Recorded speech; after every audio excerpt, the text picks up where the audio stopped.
The Delhi High Court was on Tuesday informed that the Manipur government is in favor of having centers outside the troubled northeastern state for holding civil services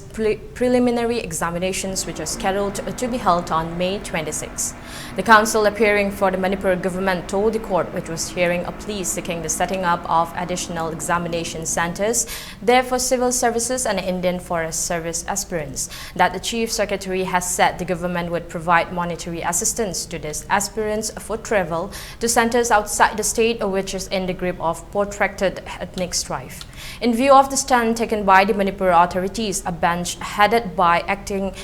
Chief Justice Manmohan observed that examinations may be held outside the state as held last year and asked the UPSC Council to take instructions.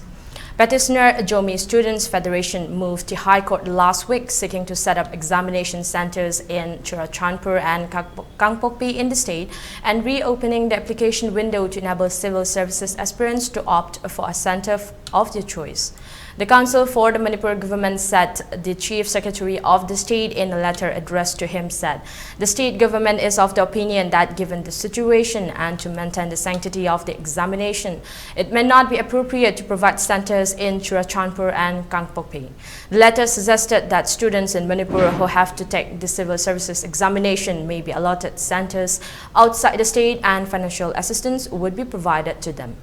The council stated that even last year,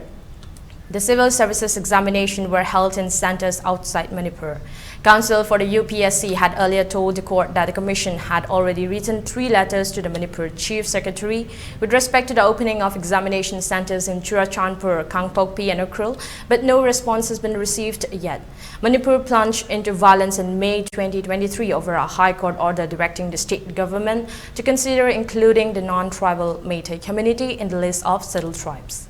This order led to rampant ethnic clashes. More than 160 people have been killed and several hundred injured since ethnic violence first broke out in the state on May 3, when a tribal solidarity march was organized in the hill districts to protest against the majority Meitei community's demand for settled tribe status. The matter would be heard next on March 22.